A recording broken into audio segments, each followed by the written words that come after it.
സാധനങ്ങൾ വാങ്ങാനുള്ള നെട്ടോട്ടത്തിലാണ് അല്ലേ. പുതിയ വാച്ച്, പുതിയ ഫോണ്, പുതിയ ക്യാമറ, അങ്ങനെ പലതും. ഈ സമയത്താണ് പഴമയെ സ്നേഹിക്കുന്നൊരു ഫാമിലി എറണാകുളത്തുള്ളത്. ഇവരുടെ പക്കൽ ഒരു ലോഡ് അല്ലെങ്കിൽ ഒരു വമ്പൻ ശേഖരം തന്നെയുണ്ട് പഴയ ടാപ്പ് റെക്കോർഡേഴ്സിൻ്റെയും അല്ലെങ്കിൽ വിൻറ്റേജ് ക്യാമറകളുടെയൊക്കെ. അപ്പോൾ എന്നെ സംബന്ധിച്ച് ഞാനൊക്കെ ജനിക്കുന്നതിന് മുമ്പേ ഉള്ള സാധനങ്ങളാണ്. അപ്പോൾ ഞാനും കൂടുതൽ എക്സൈറ്റഡ് ആണ് ഈ സാധനങ്ങളൊക്കെ കാണാൻ വേണ്ടിയിട്ട്. അപ്പോൾ നമുക്ക് കാണാം. ഹലോ ചേട്ടാ. നമസ്കാരം. ഹലോ, നമസ്കാരം.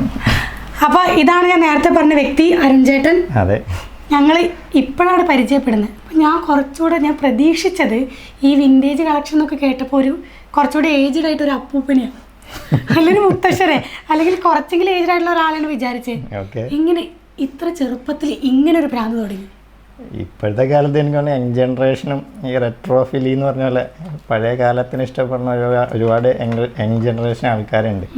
അപ്പോൾ ഞാനിതുപോലെ തന്നെ ഒരു 1 year ആയുള്ളൂ ഇങ്ങനത്തെ ഒരു കളക്ഷൻ ചെയ്തിട്ട്. 1 year എന്ന് പറഞ്ഞൊരു 2022 മാർച്ച് തൊട്ട് 23 ഏപ്രിൽ വരെ ഈ ഒരു കൊല്ലം കൊണ്ട് കളക്ട് ചെയ്തതാണ് ഇതൊക്കെ. കേട്ടല്ലോ, ഭാര്യയ്ക്ക് ഗിഫ്റ്റ് കൊടുക്കാൻ വേണ്ടിയിട്ട് തുടങ്ങിയൊരു കാര്യമാണ് ഇത് ഇത്ര എത്തിയെന്ന്. ആ കഥ എന്താ?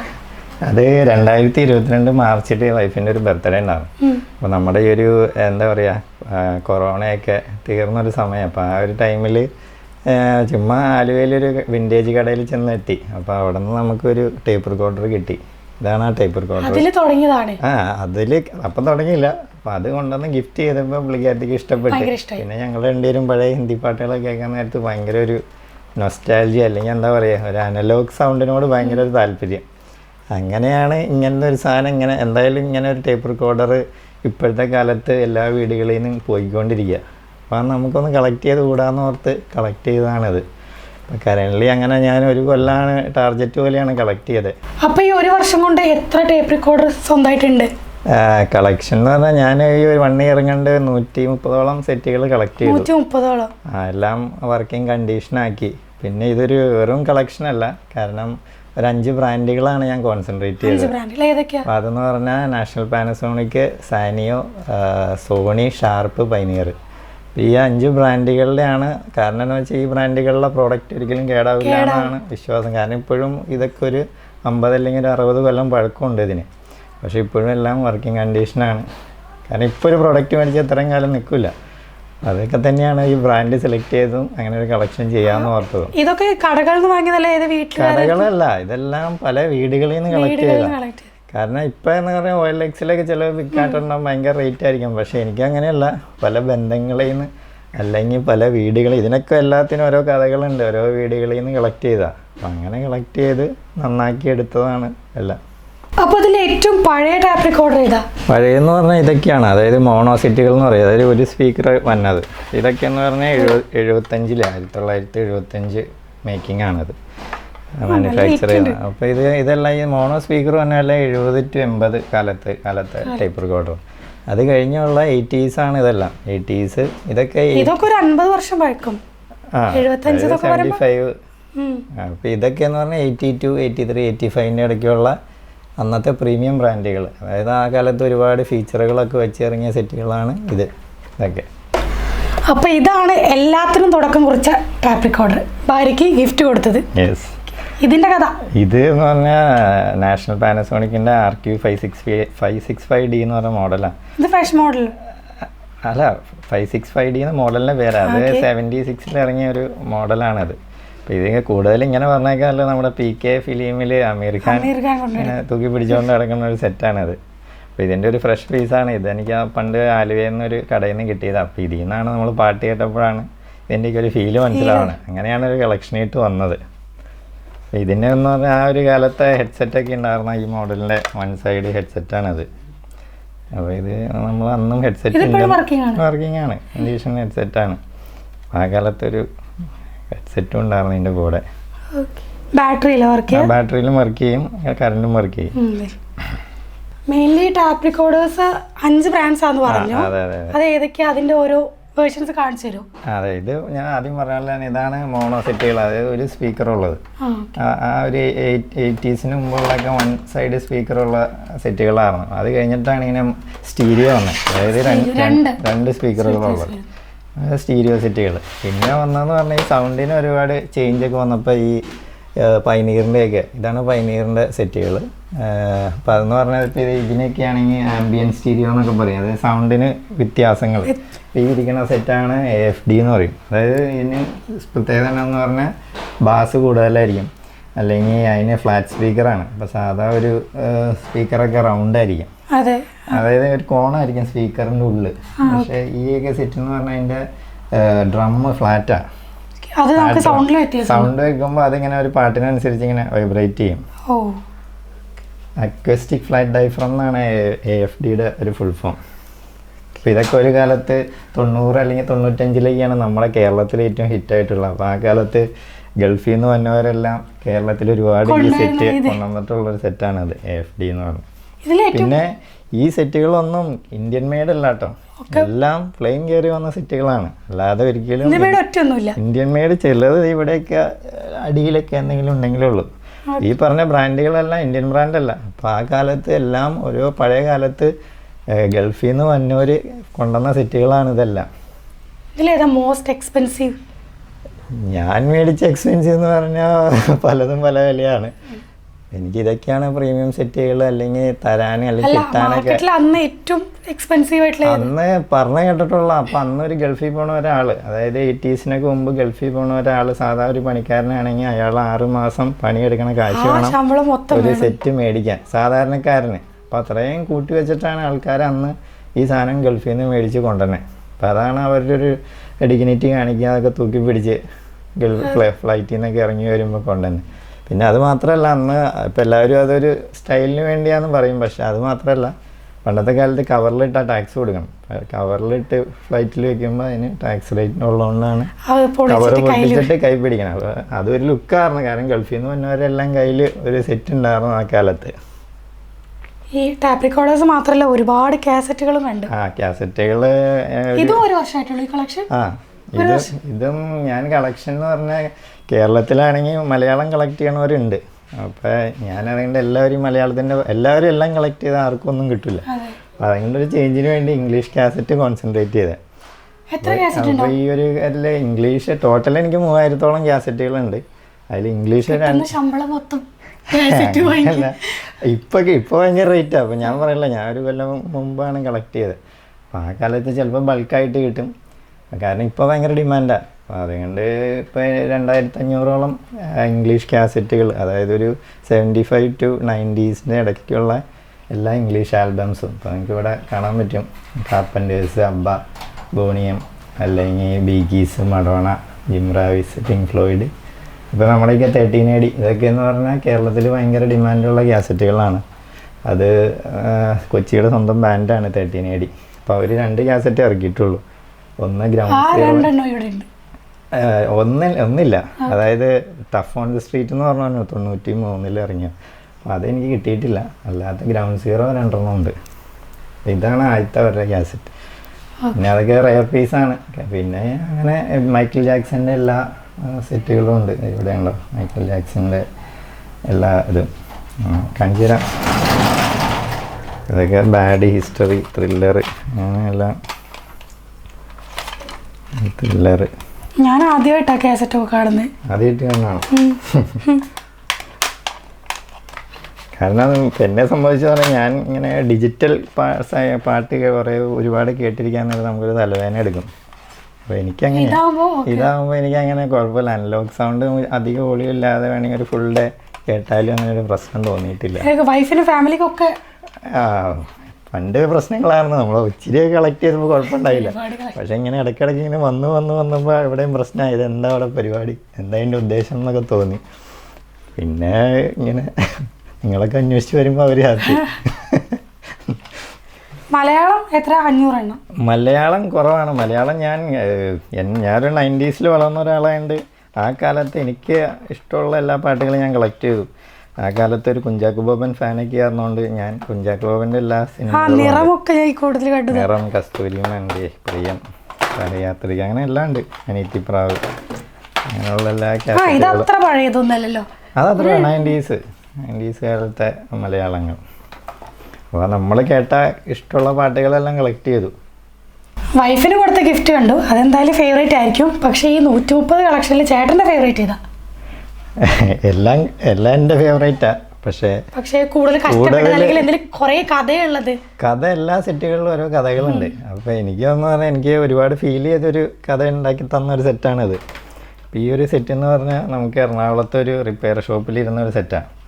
അപ്പോൾ ഇത് എന്ന് പറഞ്ഞാൽ പഴയ എക്സോണർ കോവിഡിന് മുമ്പ് പുള്ളിക്കൊരു സ്ക്രാപ്പിൽ നിന്ന് കിട്ടിയൊരു സാധനം പുള്ളി നന്നാക്കാൻ കൊടുത്തതാണ് ഷോപ്പിൽ. അപ്പോൾ ഞാൻ ഈ എൻ്റെ വേറെ സെറ്റുകൾ ഞാൻ ആ കടയിൽ കൊടുക്കാൻ നേരത്തെ ഈ സെറ്റ് ഇങ്ങനെ അവിടെ ഇരിക്കണുണ്ട്. അപ്പോൾ കണ്ടപ്പോൾ എനിക്ക് ഒരുപാട് ഇഷ്ടം തോന്നി. അപ്പോൾ ഈ സാധനം കൊടുക്കണ്ടോന്ന് എക്സോണറിനോട് റിപ്പയർ ചെയ്യാനോട് ചോദിച്ചു. അപ്പോൾ റിപ്പയർ ചെയ്തിട്ട് ഇവിടെ നമ്പർ ചെയ്തിട്ടുണ്ടായിരുന്നു. അതായത് കൊറോണ കഴിഞ്ഞിട്ടാന്ന് പറഞ്ഞത്, 1 കൊല്ലം കഴിഞ്ഞിട്ട്, കൊറോണയ്ക്ക് മുമ്പ് കൊടുത്താ. അപ്പോൾ ഇതിൻ്റെ ഒരു പ്രശ്നം എന്ന് പറഞ്ഞാൽ കുറച്ച് IC പോയതായതുകൊണ്ട് പുള്ളി നന്നാക്കാതെ വെച്ചേക്കായിരുന്നു. അപ്പോൾ ഞാനത് എന്നിട്ട് എക്സ് ഓണറിന് നമ്പർ തന്നു. ഞാൻ പുള്ളീനെ ഒരു ദിവസം ഒരുപാട് ട്രൈ ചെയ്തു, 4 പ്രാവശ്യത്തോളം വിളിച്ചു. അപ്പോൾ പുള്ളി ഫോൺ എടുത്തില്ല. പിന്നെ ഞാൻ വിട്ട്, കാരണം എടുക്കാത്തത് നമ്മൾ പിന്നെ ബുദ്ധിമുട്ടിക്കണല്ലോ എന്ന് ഓർത്ത് വിട്ട്. പക്ഷേ പിറ്റേ ദിവസം രാവിലെ പുള്ളി എന്നെ തിരിച്ച് ഇങ്ങോട്ട് മെസ്സേജ് അയച്ച്, എന്തിനാ എൻ്റെ ഫോൺ ഇട്ട് 4 പ്രാവശ്യമൊക്കെ വിളിക്കണേ, ആരാന്നൊക്കെ ചോദിച്ചു. അപ്പോൾ ഞാൻ എല്ലാം മെസ്സേജിലൂടെ തന്നെ ഞാനിങ്ങനെ സെറ്റ് കണ്ടു, തരാൻ പറ്റുമോ എന്നൊക്കെ ചോദിച്ചു. അപ്പോൾ പുള്ളി ജസ്റ്റ് എൻ്റെ അടുത്ത് സിമ്പിളായിട്ട് നീ എടുത്തോ എന്ന് പറഞ്ഞു. അപ്പോൾ ഞാൻ ആദ്യമായിട്ടാണ്, അപ്പോൾ എത്രയാണ് റേറ്റ് എന്ന് ചോദിച്ചു. എങ്ങനെയാണ് റേറ്റ് ഒന്നും വേണ്ട എടുത്തോ എന്ന് പറഞ്ഞു. അപ്പോൾ ആദ്യമായിട്ടാണ് ഒരാൾ ഫ്രീ ആയിട്ട് തരുന്നത്. അപ്പോൾ ഞാൻ പുള്ളീൻ്റെ അടുത്ത് എന്താ കാരണം എന്ന് പറയാൻ പിന്നെയും വിളിച്ചിട്ട് പുള്ളി ഫോൺ എടുക്കും, കാരണം ഫ്രീ ആയിട്ട് നമ്മളൊന്നും എടുത്തിട്ടില്ല. അപ്പോൾ എന്തെങ്കിലും കൊടുക്കാതെ കണ്ടുകൊണ്ട് പുള്ളീനെ വിളിച്ചിട്ട് പുള്ളി ഫോൺ എടുക്കണില്ല. അപ്പോൾ അവസാനം പുള്ളി എനിക്കിങ്ങനെ ഒറ്റ മെസ്സേജ് അയച്ചു. അതായത് പുള്ളി പറയുന്നത് കൊറോണയ്ക്ക് മുമ്പ് പുള്ളി എടുത്ത സെറ്റാണ്, പക്ഷേ കൊറോണ പുള്ളിക്ക് വന്നു കഴിഞ്ഞാൽ പുള്ളിയുടെ കേൾവിശക്തി പോയി. അപ്പോൾ കേൾവിശക്തി ഇല്ലാത്ത എനിക്ക് എന്തിനാ ഒരു സെറ്റ് നീ എടുത്തോന്ന് ഒരു മെസ്സേജ്. അതാണ് പുള്ളി ഫോൺ എടുക്കാത്തത്. പുള്ളി അതുകൊണ്ടാണ് എല്ലാം മെസ്സേജിലൂടെ കമ്മ്യൂണിക്കേറ്റ് ചെയ്യണത്. അപ്പോൾ പുള്ളിക്ക് എന്തിനാണ് ഈ സെറ്റ് നീ എടുത്തോന്ന് പറയുമ്പോൾ ആ ഒരു മെസ്സേജ് നമുക്ക് ഒരുപാട് ഫീൽ ചെയ്തു. അപ്പോൾ അതാണ് ഏറ്റവും കൂടുതലൊരു സ്റ്റോറി ഉള്ളൊരു സെറ്റ്. അപ്പോൾ എനിക്കിത് വന്നാൽ എങ്ങനെയെങ്കിലും നന്നാക്കി എടുക്കണം. അങ്ങനെ ഒരുപാട് അന്വേഷിച്ച് അവസാനം ശരിയാക്കി എടുത്തു. IC ഒക്കെ മാറി വർക്കിംഗ് കണ്ടീഷനാണ്. അങ്ങനെ എല്ലാത്തിനും ഓരോ സ്റ്റോറികളുണ്ട്. ഇപ്പോൾ ഈ ഒരു സെറ്റ് ഇതൊക്കെയാണെങ്കിൽ മകൻ്റെ സെറ്റ് കളക്ഷനാണിത്. പക്ഷേ സെറ്റ് മേടിച്ച സെറ്റാണ്. പക്ഷേ അവർക്കത് വീട്ടിൽ നിന്ന് തരുമ്പോൾ വീട്ടുകാർക്കൊരു വിഷമമുണ്ട്, അല്ലെങ്കിൽ അവരുടെ പിള്ളേർക്കൊരു ഫീലിംഗ് ഉണ്ട്. അപ്പോൾ അതൊക്കെ കണ്ടിട്ട് എടുത്തുകൊണ്ട് വരുമ്പോൾ നമുക്കൊരു പിന്നെ ഞാൻ പറയില്ല, ഈ ഒരു കൊല്ലം കൊണ്ട് എനിക്കെന്ന് പറഞ്ഞാൽ സെറ്റുകളിന് ഉപരി ഒരുപാട് ബന്ധങ്ങളാണ്. അപ്പം അതായത് നമ്മുടെ ഒരു ജനറേഷൻ അല്ലാതെ അങ്കിൾമാർ 50-60 വയസ്സുള്ള അങ്കിൾമാർ ഇപ്പോൾ ഫ്രണ്ട്സാണ്, അല്ലെങ്കിൽ ഇതേ അല്ല കേരളത്തിലെ എല്ലാ ജില്ലയിൽ നിന്നും എടുത്തിട്ടുണ്ട്. അപ്പോൾ അവരെല്ലാം ഇപ്പോഴും കോണ്ടാക്ട്സിലുണ്ട്. രാവിലെ എന്താ വിശേഷമൊക്കെ ചോദിക്കും. അപ്പോൾ സത്യം പറഞ്ഞാൽ ഒരുപാട് ബന്ധങ്ങൾ ഉണ്ടാക്കിയെടുക്കാൻ പറ്റും. ഇല്ല എല്ലാ ജില്ലയുണ്ട്. എല്ലാം കൊല്ലം, പാലക്കാട്, അങ്ങനെ കൂടുതൽ കൊല്ലം സൈഡിൽ നിന്നാണ് കൂടുതൽ സെറ്റുകൾ കിട്ടിയിട്ടുള്ളത്. പിന്നെ ഇടുക്കി, അങ്ങനെ ബന്ധങ്ങൾ ഒരുപാടുണ്ട്. ഇപ്പോൾ ഏത് ജില്ലയിൽ പോയാലും നമുക്ക് വിളിക്കാൻ ഒരാളായി. അപ്പോൾ അതാണ് ഇതിനും ഈ കളക്ഷന് പുറമെ എനിക്ക് കിട്ടിയിട്ടുള്ളത്. ഞാൻ കൂടുതൽ എക്സൈറ്റഡ് ആയിട്ടുള്ളത് ഗ്രാംഫോൺ മോഡൽ ഇലക്ട്രിക് റെക്കോർഡർ ഉണ്ട്. അതൊന്ന് കാണിച്ചു തരാം, അതിന്റെ ഡീറ്റെയിൽസ് ഒന്ന് പറഞ്ഞു തരാം. ഓക്കെ, ഇതാണ് റെക്കോർഡുകൾ. ഇതാണ് ഇപ്പോഴത്തെ കാലത്ത് തന്നെ ബാക്ക് ടു റൂട്ട്സ് എന്ന് പറഞ്ഞാൽ ഇപ്പോഴും റെക്കോർഡുകൾ ഇറങ്ങി തുടങ്ങിയിട്ടുണ്ട്. ഇപ്പം നമുക്ക് ലാസ്റ്റായിട്ട് മലയാളത്തിൽ ഇറങ്ങിയത് വർഷങ്ങൾക്ക് ശേഷത്തിൻ്റെ റെക്കോർഡ് ഇറങ്ങിയിട്ടുണ്ട്. സിനിമയുടെ. അപ്പോൾ അതിന് മുമ്പ് മരയ്ക്കാറ് അങ്ങനെയൊക്കെ ഇറങ്ങി. എന്താ അതിൻ്റെ പ്രത്യേകത എന്ന് ചോദിച്ചാൽ, നമുക്കെന്ന് പറഞ്ഞാൽ ഇപ്പോൾ ഒരു 100 കൊല്ലത്തേക്കുള്ള നമുക്കൊരു പാട്ട് എവിടെയെങ്കിലും സ്റ്റോർ ചെയ്ത് വെക്കാൻ പറ്റണമെങ്കിൽ അത് റെക്കോർഡ് മാത്രമേ ഉള്ളൂ. കാരണം ബാക്കി ഏത് ഡിവൈസ് 100 കൊല്ലം നിൽക്കില്ല. ഇപ്പോൾ കാസറ്റ് ആണെങ്കിലും, അല്ലെങ്കിൽ നമ്മളിപ്പോൾ CD-യിലാണെങ്കിലും, അല്ലെങ്കിൽ ഇപ്പോൾ മെമ്മറി കാർഡാണെങ്കിൽ അതൊക്കെ പോവാം, അല്ലെങ്കിൽ അത് ഡാമേജ് വരാം. പക്ഷേ ഈ ഒരു റെക്കോർഡിൽ നമുക്ക് ചെയ്ത് വെച്ചാൽ അത് അതിനും കൂടുതൽ ലൈഫുണ്ട്, 100 വർഷത്തിൽ കൂടുതൽ. അതിന് കാരണം എന്താണെന്ന് പറഞ്ഞാൽ ഇതിൻ്റെ മേക്കെന്ന് പറഞ്ഞാൽ നമ്മുടെ PVC ഇല്ലേ, PVC കൊണ്ടാണ് ഇത് ഉണ്ടാക്കിയേക്കണേ. പിന്നെ ഇതെന്ന് പറഞ്ഞാൽ നമുക്ക് വാഷബിളാണ്, അത്യാവശ്യം വെള്ളം ഒഴിച്ച് ക്ലീൻ ചെയ്യാം. പിന്നെ ഇതെന്ന് പറഞ്ഞാൽ ഇതാണ് ഓരോ പാട്ടുകൾ. നമുക്കൊരു വര കാണാൻ പറ്റുമോ? അപ്പോൾ ഇതാണ്. ഇതിപ്പോൾ ഈ സൈഡിൽ നമുക്ക് 1, 2, 3, 4 പാട്ടുണ്ട്. അപ്പോൾ മാക്സിമം അതെ. അപ്പോൾ ഇതിനെ നമ്മൾ LP എന്ന് പറയും, ലോങ് പ്ലേ. പിന്നെ ഇതിൻ്റെ ചെറുതുണ്ട്, അതായത് ചെറുതുണ്ട്. ഇതാണ് LP എന്ന് പറയും ഇതിനെ. അപ്പോൾ ഇതിൽ നമുക്കെന്ന് പറഞ്ഞാൽ ഇതിൽ തന്നെ ഇതിൻ്റെ സ്പീഡ് പറഞ്ഞിട്ടുണ്ടാവും. ഇപ്പോൾ ഈ ഒരു സാധനത്തിന് 33 എന്ന് പറഞ്ഞിട്ടുണ്ടാവും. അപ്പോൾ എന്ന് പറഞ്ഞാൽ നമ്മുടെ റെക്കോർഡ് പ്ലെയറിൽ ആ 33 സെറ്റ് ചെയ്യണം. കാരണം നോർമലി 33, 45, 78 അങ്ങനെ 3 സ്പീഡിലാണ് നമ്മുടെ ഈ റെക്കോർഡുകളുള്ള. അപ്പം നമ്മൾ ആ സ്പീഡ് അനുസരിച്ച് അല്ല ഈ റെക്കോർഡുകൾ തന്നെയല്ലേ പണ്ട് ഗ്രാമഫോണിൽ യൂസ് ചെയ്യാ? അല്ല ഗ്രാമഫോണിൽ വേറെ റെക്കോർഡാണ്. ഇത് വേറെ അല്ല ഇതേ ഷേപ്പ് ഷേപ്പ് ഇത് തന്നെയാണ്, പക്ഷെ അത് ശരിക്കും ചെറുതായിരിക്കും അല്ലേ? ഈ മെഷീന് ഇത് റെക്കോർഡ് പ്ലെയർ എന്ന് പറയും. അതായത് ടൈപ്പ് റെക്കോർഡിനൊക്കെ മുമ്പ് ഇറങ്ങിയ റെക്കോർഡ്, അതായത് നിങ്ങൾ പറഞ്ഞ ഗ്രാമഫോൺ കഴിഞ്ഞിട്ട് ഇറങ്ങിയ ഒരു സാധനമാണത്. അതൊന്ന് ഇലക്ട്രിക്കിട്ടാക്കി കറണ്ടിലാക്കിയേക്കണ ആണ് റെക്കോർഡ് പ്ലെയർ.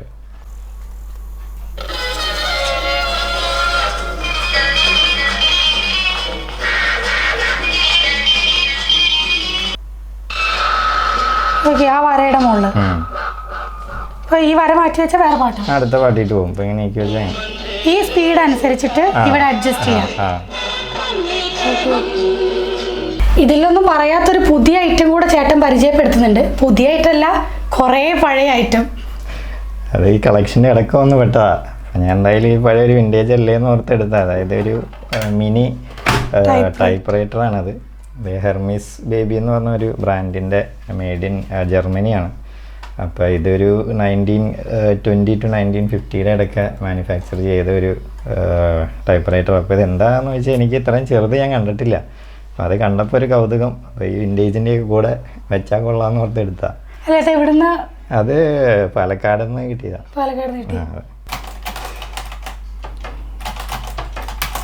ഇപ്പോൾ അരുൺ ചേട്ടൻ ഒരു പുതിയ സാധനം കൊണ്ടുവന്നിട്ടുണ്ട്. എന്താ സംഭവം? എന്തോ റെക്കോർഡ് ചെയ്യുന്നതാണ്. അപ്പോൾ അരുൺ ചേട്ടൻ തന്നെ ഇതിൻ്റെ ഫങ്ഷൻസ് ഒക്കെ പറഞ്ഞുതരും. ഓക്കെ, ഇപ്പം ഞാൻ പറയുന്നതൊക്കെ ഇതിൽ റെക്കോർഡായിട്ടുണ്ടോ? റെക്കോർഡിംഗ് ആണ് ഇപ്പോൾ. അതായത് എന്ന് പറഞ്ഞാൽ പഴയ കാലത്ത് നമ്മൾ കൂടുതലും യൂസ് ചെയ്യണത് പത്രം ആൾക്കാർ അല്ലെങ്കിൽ ക്ലാസ്സിലൊക്കെ നമ്മൾ ടീച്ചർ പഠിപ്പിക്കണത് ട്രാക്ക് ചെയ്യാൻ വേണ്ടിയാണ് ഇത് ഉപയോഗിക്കണത്. അപ്പോൾ ശരിക്കും ഇത് റെക്കോർഡാണ് ശരിക്കും. അപ്പോൾ അതിനുള്ള കാസറ്റുകളാണ്. കാസറ്റ് വളരെ ചെറുത്, മൈക്രോ കാസറ്റ് എന്ന് പറയും. അപ്പോൾ ഇത് കാസറ്റ്, ഇതാണ് കാസറ്റ്. അത്യാവശ്യം എല്ലാം ഒരു 1 hour റെക്കോർഡ് ചെയ്യാൻ പറ്റും. ഓക്കെ, അപ്പോൾ അന്ന് നമ്മളിങ്ങനെ ക്ലാസ്സിൽ പറഞ്ഞ കാര്യങ്ങളൊക്കെ റെക്കോർഡ് ചെയ്തിട്ട് വീട്ടിൽ പോയിട്ട് നോട്ട് ചെയ്യാനും എഴുതാനൊക്കെ വേണ്ടി അന്ന് ഉപയോഗിക്കുന്ന ഒരു ഐറ്റാണത്. കേൾപ്പിക്കാം. ജസ്റ്റ് സ്റ്റോപ്പ് ചെയ്തിട്ട് ഇത് റീ ചെയ്യണം. അത്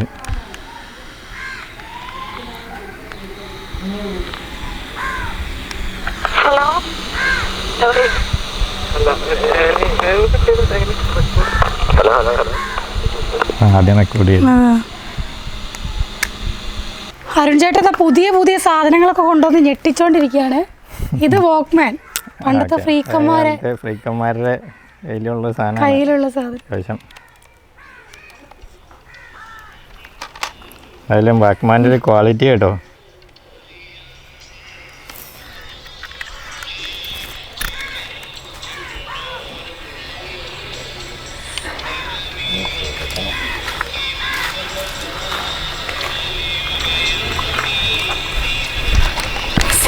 ഇതൊക്കെ ഇപ്പോഴും ഇങ്ങനെ വർക്ക് ചെയ്തോണ്ടിരിക്കുന്നത്. എനിക്ക് തോന്നുന്നത് പഴയൊരു കാലത്തെ ഇതൊരു അനലോഗ് പോലെ തോന്നൂല. കാരണം ഡിജിറ്റലിനേക്കാൾ ഇപ്പോൾ റേഡിയോ ഒക്കെ ആണെങ്കിൽ എൻ്റെ റേഡിയോ കേട്ടോ. ഒരു മിനിറ്റ്,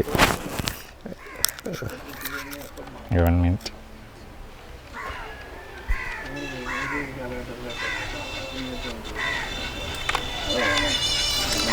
ഭയങ്കര ക്വാളിറ്റി.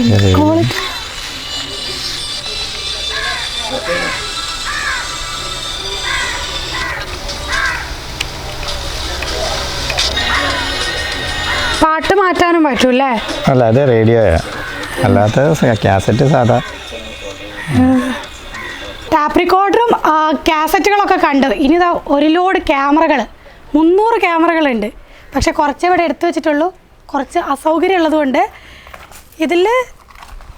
ഇത് നമുക്ക് ഇന്ത്യക്ക് സ്വാതന്ത്ര്യം കിട്ടുന്നതിന് മുമ്പുള്ള ക്യാമറയാ. ഏത് വർഷം? എൻ്റെ കളക്ഷനിൽ ഏറ്റവും പഴയതാണത്.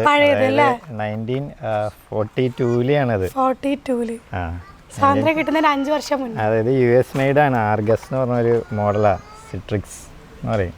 ആ ഒരു കമ്പനിയുടെ 1942-ലെ.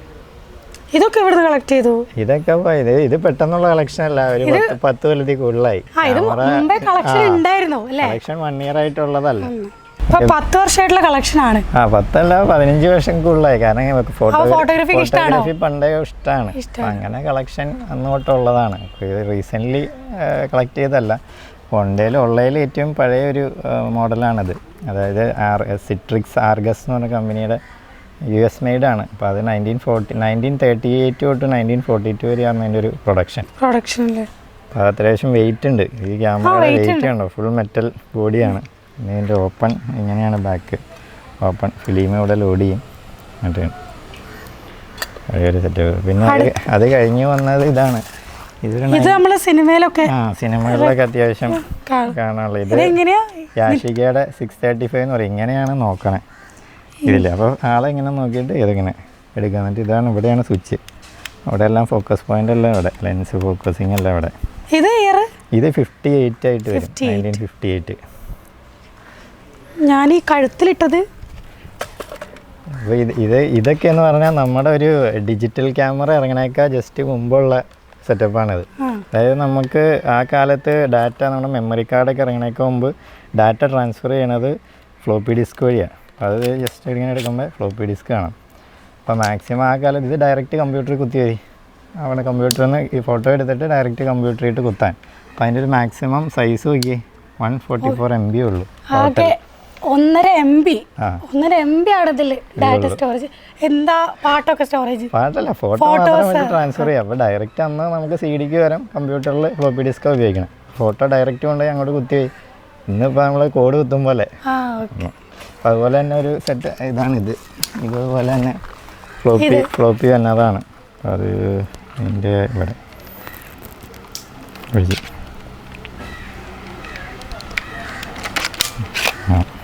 ഫ്ലോപ്പി ഡിസ്ക് ലോഡ് ചെയ്യാവുന്ന സെറ്റുകളാണ്.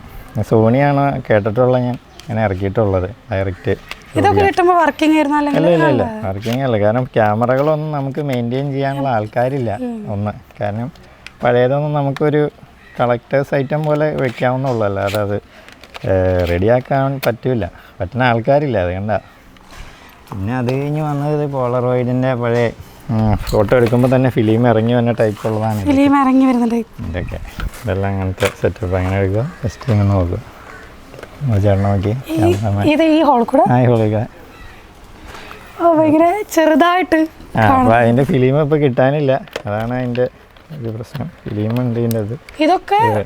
ഇതെല്ലാം ഒരു 90s കാലത്തുള്ള 94, 95 ഒക്കെ വരെ അത്യാവശ്യം എല്ലായിടത്തും യൂസ് ചെയ്യാം. 2000-ന് വരെ നമ്മുടെ ഇവിടെയൊക്കെ യൂസ് ഉണ്ടാകുന്നു. ഇപ്പോൾ എന്ന് പറഞ്ഞാൽ ഇതിൻ്റെ റോള് ഫിലിം കിട്ടാനില്ല, അതാണ് അതിൻ്റെ ഒരു ഇത്.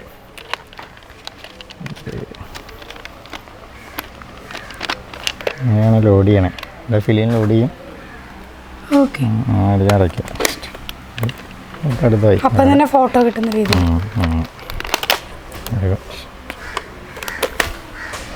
സത്യം പറഞ്ഞാൽ എനിക്കിതൊക്കെ കൗതുകം. ഞാൻ ആദ്യമായിട്ട് കാണുക. ഒരു മ്യൂസിയം തുടങ്ങാനുള്ള സാധനങ്ങളുണ്ടല്ലോ. ഇനി എന്താ പ്ലാൻ? എന്തായാലും തുടങ്ങണം. കാരണം എല്ലാം ഇങ്ങനെ കളക്ട് ചെയ്താൽ നമുക്ക് വെക്കാൻ സ്പേസ് ഇല്ലായ്മ ഉണ്ട്.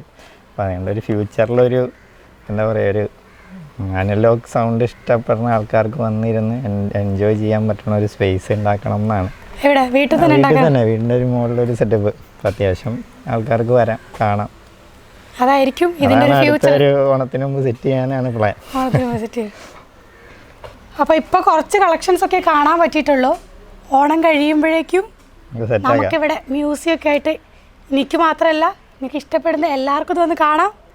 അപ്പോൾ എല്ലാ ആശംസകളും നേരുന്നു. വീണ്ടും കാണാം. ഓണത്തിന് ശേഷം വരും എന്തായാലും. വെൽക്കം. ഓക്കെ.